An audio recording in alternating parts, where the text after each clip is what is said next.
What is up, players? Welcome to Chiptooth Gaming's E3 2019 coverage. I'm your host, Mike Double D Doherty, and alongside me today is the nasty, the so sick, nasty Shawn. Shawn Flowers. What's up, man? How you doing? You ready for this? Doing good. We're going late today, so this is late on Sunday night. Approximately 12 o'clock on Sunday night. We are knocking out all our impressions and coverage right here at E3. So Don't lie to the people. It's 1 a.m. It's okay. Is it 1 a.m? It is. Holy fuck. I got a day ahead of me tomorrow. But that's okay. We're doing it for you beautiful bastards out there. But y'all. So, we just talked about EA. Let's talk about Xbox. Let's talk about that Xbox showcase. That was great. That was if she were a girl, she'd be thick. Man, that's a bad bitch. She a thick bitch. So, that was a lot of girth in the Xbox conference. Man, almost too much to cover. Like I filled up papers. Made a statement. Just making notes of like, okay, this game. And again, not a lot of it really grabbed me, but the things that did interest me, I was like, oh, okay, I fuck with this. But then the things that weren't there, I was like, oh, that's really cool for the people who are fans, but like, it's cool. Mm-hmm. It's packing more of a punch, which is always good in an E3 conference. I did think it went a bit lengthy.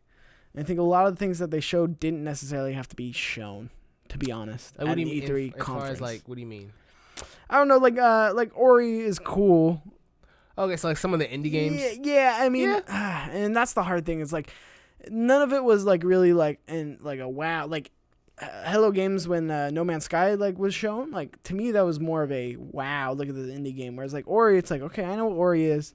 And again, it's nitpicky because like they didn't spend too much time on it, so I can't really knock them on it. It's not like they went up there and did like a fucking 5-hour wonder book and. Yeah, but I mean, a lot of it was to build up the Game Pass and add value to that, especially with the Game Pass Ultimate. I get their end game, but to me, there was a lot of it where I was like, okay, this is a bit lengthy, but that's okay because they delivered, man.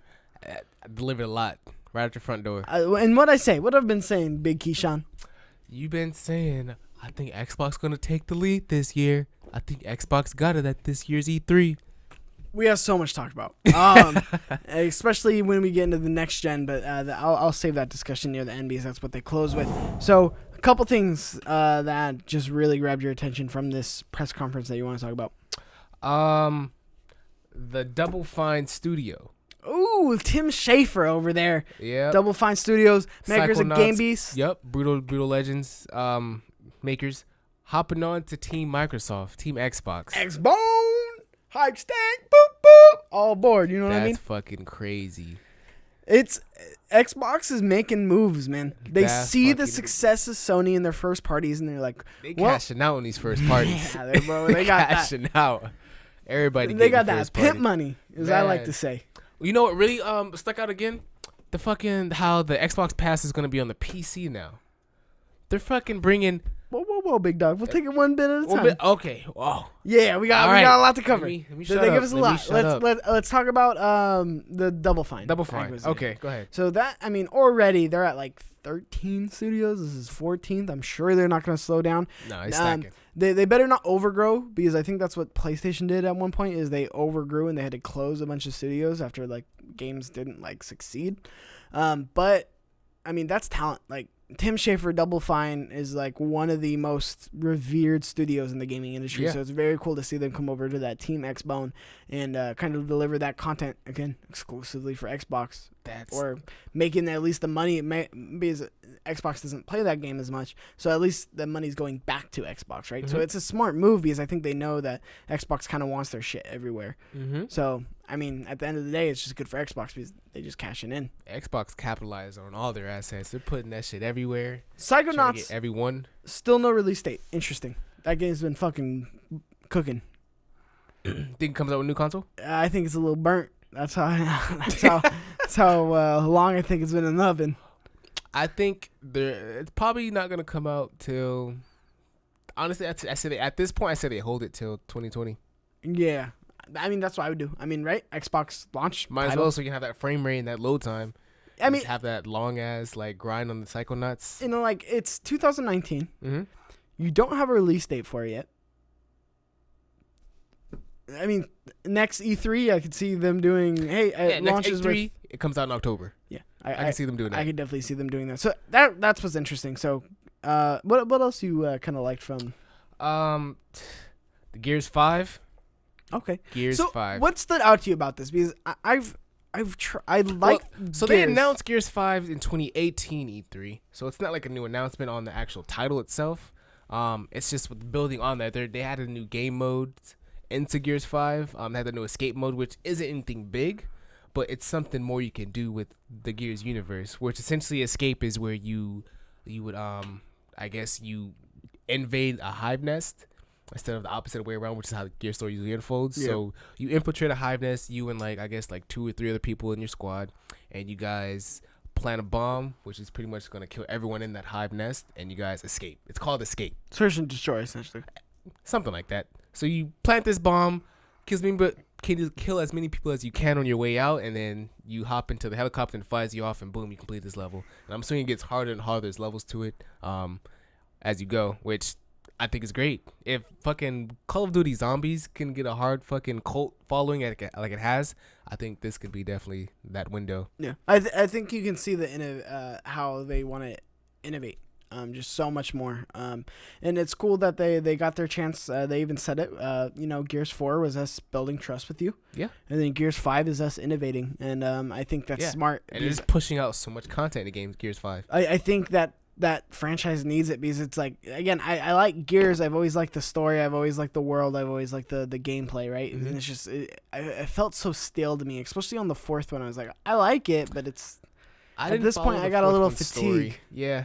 The 4th one's story, I didn't really feel it, but then when I saw this announcement, I had to rewatch the Gears 5 trailer that came out in 2018. I was just like, okay, I can hop on this one. Yeah. Dom's gone. We got this new bitch. I don't even know her name. But apparently she's tied into the Locust, so she doesn't really know who she is. She's like one of those weird, I might be on your side, but I might not be because I don't really know who I am type of females, which is interesting twist on the Gears universe because we lost a couple, legacy characters. Shout out to Dom. You probably know. Do you know who Dom is? This is that dude with the headband. Yeah, something like that. No, little pregnant pause. That's the thing. It's I'm not immersed in that, and see that's the thing. I've always been so removed from the Xbox ecosystem. I always remember playing Gears with my friends at sleepovers, things like that, right? And it's like I like it. It's just it doesn't. Xbox games for some reason traditionally haven't grabbed me with a narrative, which is why I've always been a little more attracted to Sony, right? Because they have a little bit better worlds and stories from their first party games, their exclusives, right? Yeah. And now I see Xbox kind of making that shift, which just that trailer, I was like, oh, I mean, that's an interesting dynamic that they're trying to do to it, and an interesting story that they're trying to tell with it. And the fact that they're saying that, we want to switch it up, I'm like, okay, I could get behind this a little bit more now. They're giving you a little more something to bite because Xbox has always been fantastic on multiplayer and mechanics and visuals, right? Yeah. But Sony's always been the king of story. So it's cool to see Xbox kind of be like, okay, well, let's beef up our first party. So, you, get over here, motherfuckers. We're gonna party. Had a whole little draft. Yeah, exactly. And then now we're seeing them beef up their narrative stories just in terms of their game. So I'm excited for that. Gears 5, interesting. One that I really caught my eye. Yeah, what was on your eye? First of all, we got the Star Wars Jedi Fallen Order trailer. Cool. Okay. Just something to breeze over. It went more into depth on what we saw at EA Play. Very cool. Keanu Reeves. Such an awkward fucking dude. I almost think he was drunk, the way he was acting. No, but it bro, was awkward. That shit was cool. He's such a cool dude. He's a cool dude. I loved it. But he was so awkward out there. It was hilarious. He loved it. I loved it. That's him. Yeah, that's how he is. He's just so Cyberpunk 2077. Keanu Reeves comes out at the end of the trailer, revealed. Very cool. Comes out, announces the release date. And he's just a cool guy. The guy who shouts out "You're taking my breath away," or "I love you." I'm not even he told us nothing about the game, which I'm not even mad. Keanu Reeves is on stage. He didn't even tell me. That's what I'm saying. It's just he brings such an energy, and it's you get this you get this AAA Hollywood actor in a game And it's like one of those things where it's like our industry is being taken seriously now in terms of like storytelling, and like Cyberpunk really does have a unique story, and like it's just so cool, and he's such a cool guy. So like just seeing him come out and like do that thing, it was one of those moments where it's like, oh shit, like look, we got him, and then we got fucking Guillermo del Toro and the other dude in Death Stranding this upcoming year as well. So it's like Hollywood's taking games seriously now, so it's just cool to see that kind of be built upon. And again, more Cyberpunk trailer. That trailer was dope. It was a really good trailer. Like it was a nice little story to follow. Like I really was like on board with that story. Like I felt for that guy who had to fight his way out of that fucking like little mob. I guess he was inside. I don't know. John Lickety Splitwick didn't really tell me what the game was about, but he said it's a world I've never walked in.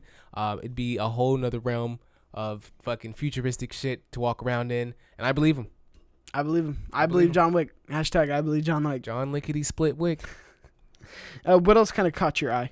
I'm gonna go past the Game Pass. We'll talk about that when we get into hardware and everything. We'll talk about Game Pass and what it entails. The flying simulator. See, you mentioned that. I didn't see that. You didn't see the flying simulator? No, I didn't see. I must have just skimmed over it. So give me like a breakdown. Of that. It wasn't nothing amazing, but it was a little introduction to. They said it had the Azure technology and I think the satellite data, which it was pretty much them flying this little like plane around the world. Pretty much, you get to see like Dubai and the pyramids, and they're flying around like just natural land and just flying around. It looks beautiful. I don't know if gameplay is going to look like that, but the fact that Azure technology is in there, and if you guys don't know what that is, it's pretty much just an AI system that makes things seem more human-like for games. So you get like situations going to be more human-like. AI around are going to react more human-like. People are going to talk more and like recognize what you say. And that's the shit that's going to be that's introduced in that Sony partnership they have. So if they introduce that, for example, like VR, like imagine VR flying around and shit like that, and that shit's just dope as fuck, and you're with your boy because he also has a VR, and you guys just flying around like Dubai and shit in VR. Like, that should be so clean. You mentioned this. How is Sony tied up in this? So that's part of their deal. They announced it? No. So remember that article we read about when they said that Microsoft and Sony were going to partner up for their entertainment system? Yeah. So it mentioned that they were gonna. Sony was looking to really get a hands-on to Microsoft's Azure. Oh, the AI. Yeah, the AI system. Okay. But this project in particular is not like a partnership. No, so this project in particular, the game itself isn't linked with, but I just think it's cool that they really like it was in black and white, like satellite data and Azure technology captured with all 4K film, real time. And then they show this fucking trailer with them just flying around, obviously the world, and it just looks beautiful. That's cool. Yeah, that's interesting. It is. Xbox has taken interesting routes, and I think that you always see that kind of from the underdog. Big time. Bleeding Edge. Bleeding Edge? Bleeding Edge was the first, like it was almost like an Overwatch. It looked like an Overwatch. I don't even know what to call it. It was a 4v4. Online again. It was a fighting game. That's what hyped me up. I was like, "Oh shit!" This is a first-party studio exclusive. So like, it's cool that like, again, you don't see this from Sony and their first parties, right? Mm-hmm. What does Xbox do so well? Mechanics online, right? What are they building? What are they building? They're building a mechanically sound online multiplayer shooter. Which again, it's cool. A fighter. It's not a shooter, which I really think is cool. I'm a fighting first-person fighter though. Yeah. First person fighter with every character has different abilities, like Overwatch, like you said, but it's a fighter. And so every character obviously does something different. So like arms, really, yeah. I don't know about arms. I haven't played arms, but something like legs.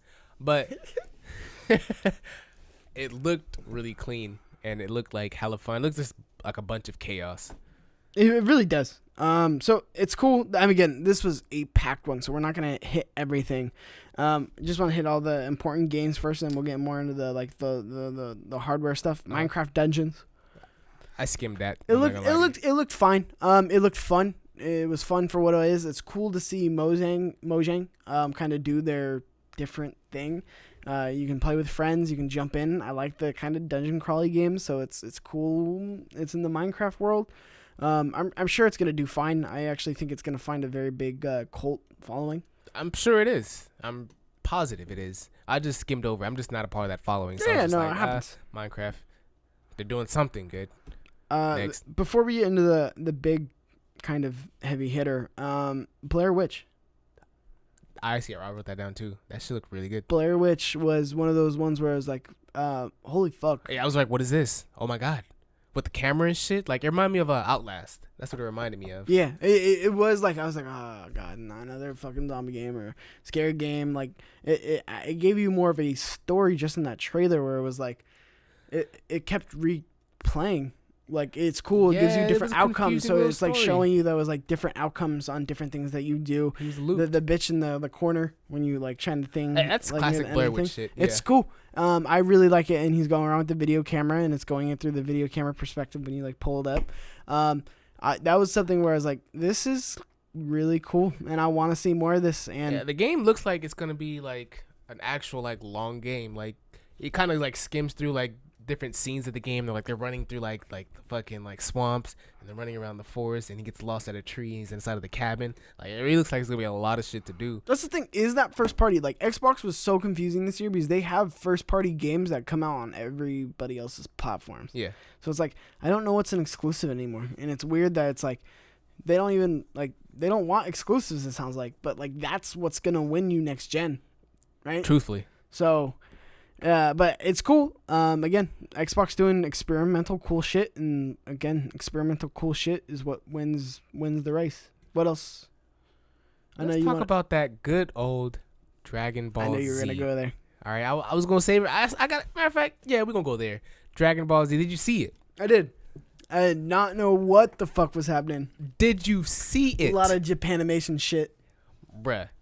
So it looked like a couple other Dragon Ball Z games all in one, which I'm not mad at because it looked like some of the good ones. It looked like Xenoverse.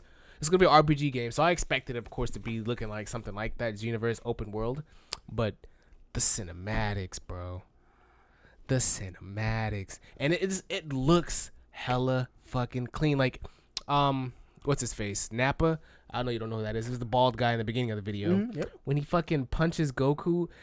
You see him fucking flying, like, and I mean, there's a lot of different games where, like, if you get hit and you go flying, like, you see your character flying, but not like that. Yeah. Like, it's not like that. And then, like, he does his move. I forgot the name of the move when he just, like, puts his finger up and, like, blows up the entire area. And, like, you can just see the whole fucking field just light up in flames. Bruh. It made that move. That move looks like shit in every other Dragon Ball Z game. But in that trailer, that move looked like a fucking world ender. Like, that was a planet buster damn near, which rightfully it should be compared to what it should be in an anime.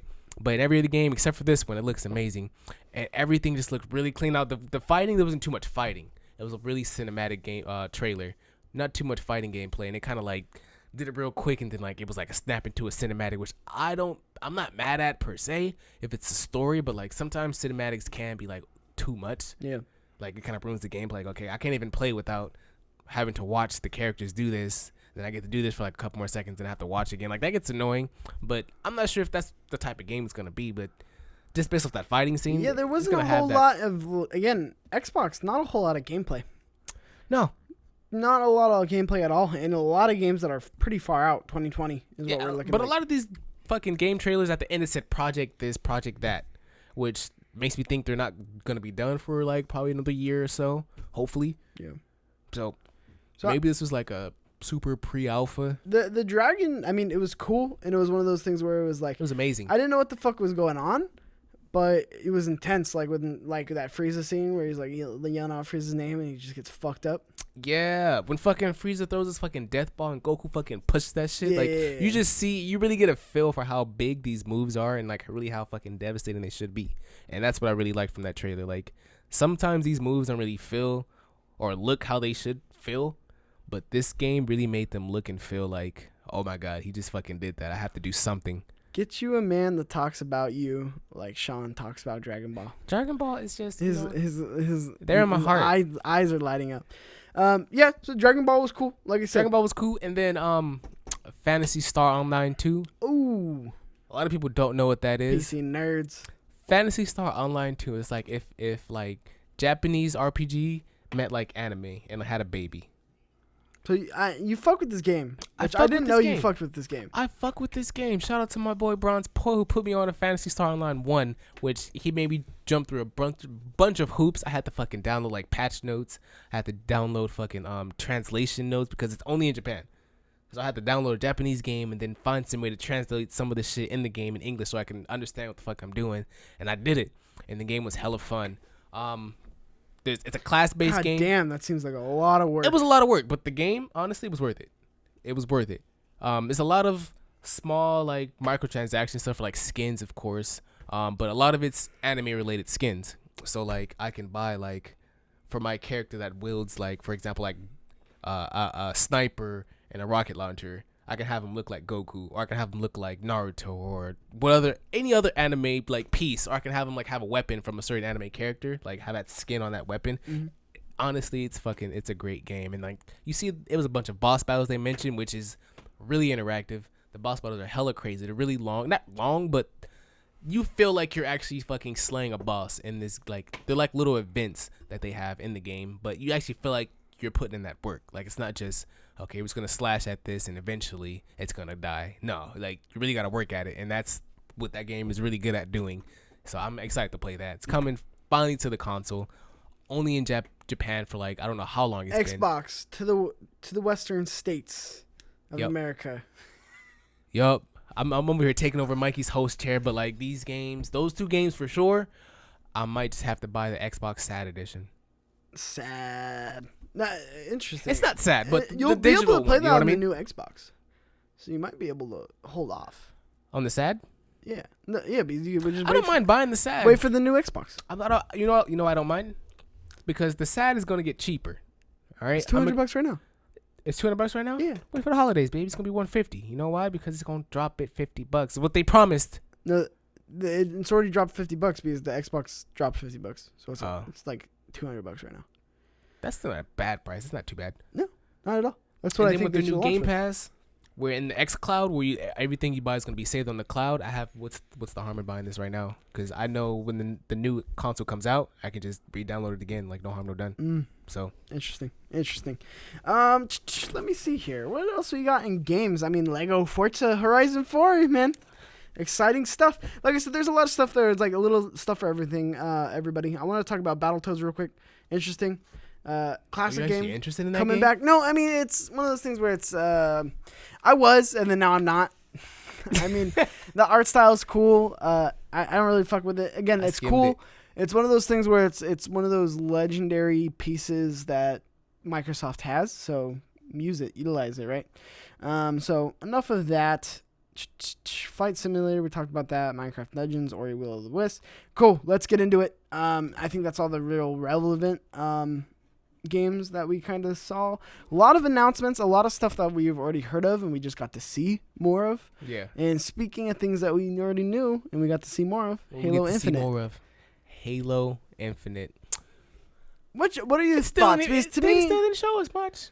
To me, it was they showed a story, which is fine. I'm good with it. I mean, we know Halo's gonna be good. Like mechanics of multiplayer, right? Yeah.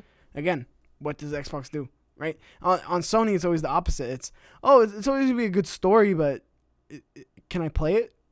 Like, what are the mechanics? Is it broken or is this online? Like, can I play this online? Is that gonna work? Sony's really good at that. Yeah. So it's funny how the two are always like kind of flipped. So like we don't really need to see Halo gameplay. We know they're gonna kill it, right? And we know they're gonna try to innovate on it. I need Halo gameplay because not all Halos look the same. Not all Halos work the same. This one is made by 343, which I don't hate 343, but like, give me good old fashioned Bungie. That's how I feel. But 343 is cool. But it's just not Bungie. Not all the way, at least. So the trailer wasn't eventful really until the end. It was building up a lot of the lore that we already knew. Yeah. And then you got to see Master Chief right there in the little cockpit. Yeah. And then that shit blows up. And then it just takes you on a whole little adventure, right? Again, it's cool. Again, back to my thing with it's like Xbox. It's like I've always liked Halo. I've always had fun with the multiplayer, especially with like the different modes and how, again, innovative they are with the game modes and the gameplay and the multiplayer. But the story of Halo never really got me.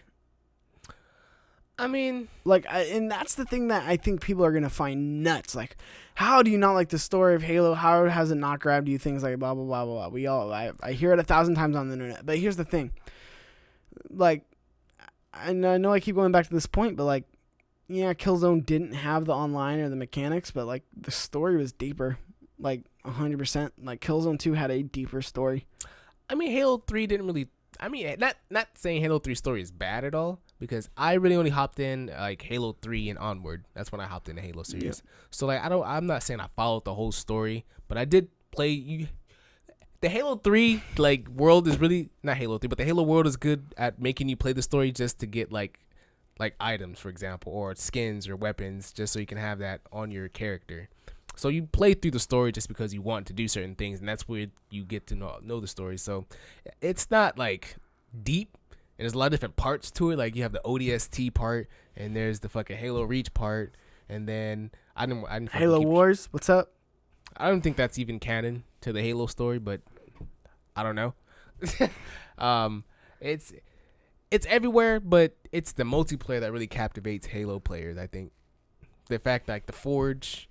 The everything, the ballistic ball or whatever the fuck it's called, the griff ball, that's what it is. Yeah, you know what I'm talking about. Yeah, I know what you're talking about. It's the fucking multiplayer, the all the modes you can create. Zombie, you can create zombies, you can create your own battle royale. Zombies to do battle royale. You can do your own thing. That's what Halo's really good at. Not the story, but the fact that you're the freedom to do whatever you want.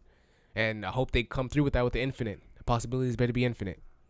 Hey, I see what you did there. You see what I did? I'm excited. It looks cool. Again, it's launching with Xbox Scarlet. Project Scarlet. Xbox Scarlet. Whatever the fuck they're going to call. It's going to be some dumb name. Some new fucking It's going to be PC Xbox Dime 2020. Comes with a whole extra like big ass like brick like this fat and this big. That's going to sit next to your fucking TV and probably like drain all your electricity. Make your fucking electric bill go high as shit. But it's alright. You'll get to play Halo Infinite. With no load times, because, you know, that's what they're going to bank on. So, Sean, speaking of Project Scarlet. What's up? Let's get into it. What's up? 2020 release date. 2020 release date. It's going to have a custom processor, Ryzen 3, Radeon RDNA. I'm going over all the nerdy shit so we don't have to talk about it. Okay. And SSD, ray tracing, variable refresh rate, 8K, ultra low latency, which that's cool, but I guess that's more for streaming because really your latency is really going to depend on your TV, but whatever. And yeah, 2020. What do you think about that? We're getting the next generation. The next generation is going to penetrate you in 2020. It's a lot going on for this Xbox.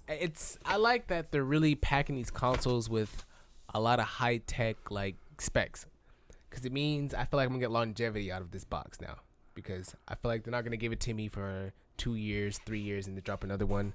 I feel like this might be going on for like 5-6 years because of these specs. And the specs are obviously gonna get changed. You know, technology grows, but something like this, this is like a mobile PC damn near with the Ryzen graphics card and the SSD drive for quick ray tracing, which is really cool. And again, said, like the frame rate's gonna go or could do a 120 frames per. You know what I'm saying? It's like I don't know what 120 frames is gonna look like on my TV, but when they, you know what I'm saying, make a game that's able to do it, I'm ready for it. Yeah. And that's all I can ask for. And I'm excited too, because it's one of those things where it's like, now that we have a lot of PS4 specs and you compare them, it's not really a difference. Like, right? Yeah. So now it's going to come down to a couple things. One, games. Xbox is launching with Halo Infinite. I like how they closed with that. PlayStation 5. Last of Us 2. Right? So it's like, it's going to be coming down to games. Who has what and what do you have at launch, and is it exclusive, right? Because if I already have a PC right now, right, mm-hmm. and I have an Xbox right now, there's really no reason to own both. To get an Xbox and a PC? Yeah. Yes, you could. Because the Ultimate. Because most of their games or their exclusives launch on PC. So the Xbox exclusive lasts on one PC. Oh, but the Ultimate Pass, right?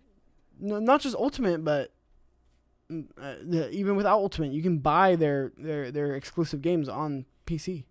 Oh shit, I did not know that. Yes. Yeah, so I mean, they've been doing that for a while too. So it's like, all right, if I have a PC now, which I don't, so I'm gonna get both. But if I had a PC and I liked enjoying, if I was dumb and I enjoyed playing PC games, I would really have no reason to play Xbox. Like, I would have no real reason to have an Xbox out, especially when you can just connect your PC to your TV if you want to really play on your TV on the big screen and connect your Xbox controller, right? But even then, you'd lose latency. With PlayStation though, it's you can only get those games there.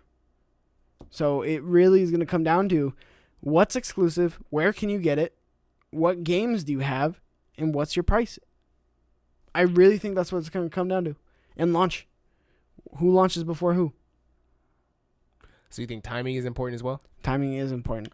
Traditionally and historically, it has always been very important. When is PS4 doing? Are they doing like a little state of play, or they're doing their own little like press conference? Not doing nothing. Not doing anything. Well, they haven't announced anything. Everybody is assuming that they'll do a press conference. And by the way, how bananas is it if PlayStation launches PlayStation next week? 2 weeks from now, next week they go. Hey guys, state of play tomorrow. Sony's doing a lot of watching. We're going live in our theater in New York because they own a theater in New York. We're going live tomorrow in our theater in New York. Honestly, I need PlayStation to respond to that press conference. Like, there has to be some type of like. I need you to give me something, bro. Look, because you right can't now I trash kind of want Eminem without him clapping back. You know what I mean? You give me something, because right now I kind of want an Xbox. Not even gonna lie, I'm a PlayStation dude, but I kind of want an Xbox. And you know what I liked about PlayStation doing it and like what they've done in the past? When they when they announced the PS4, they sent out invitations to press, and they're like, in New York, shit's going down, be there, right?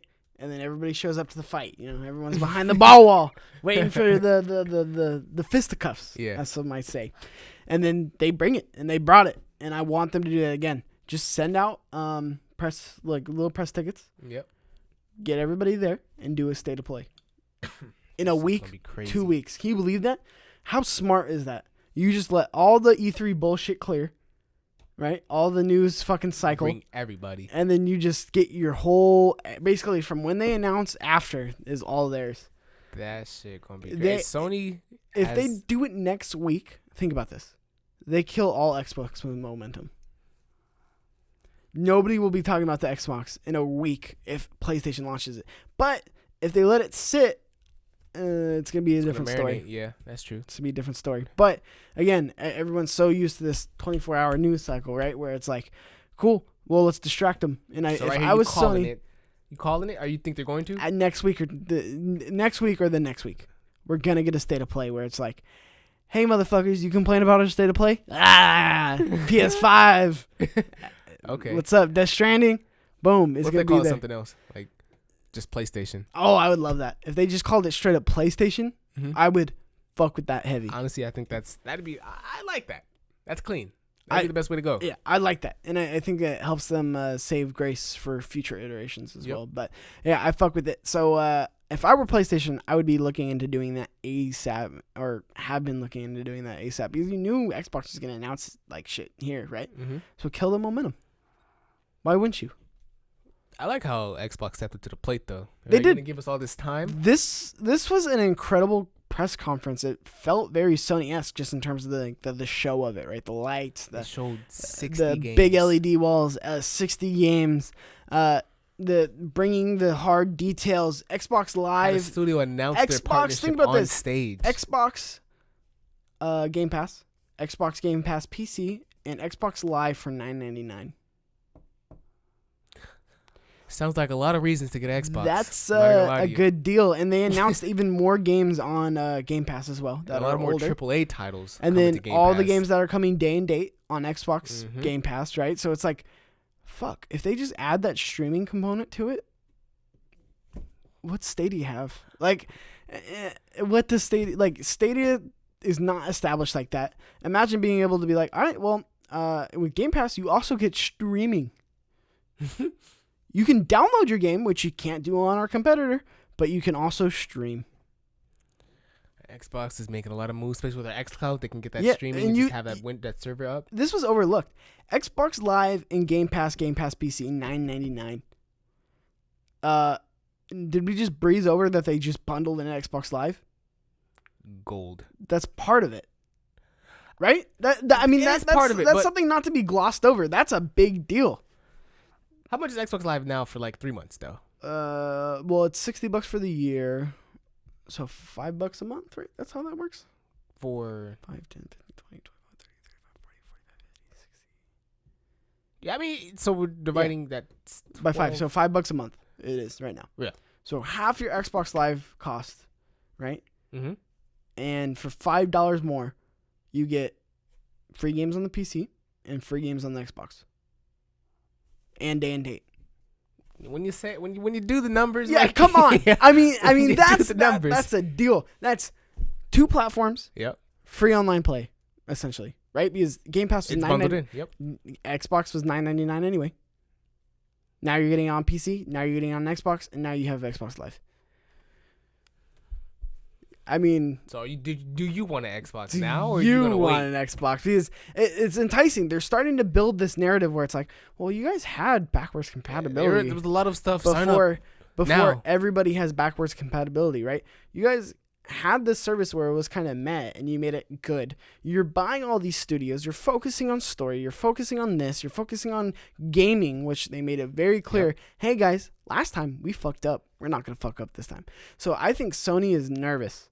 In terms of how they're going to respond. And again, they have the stuff, but can they keep the football?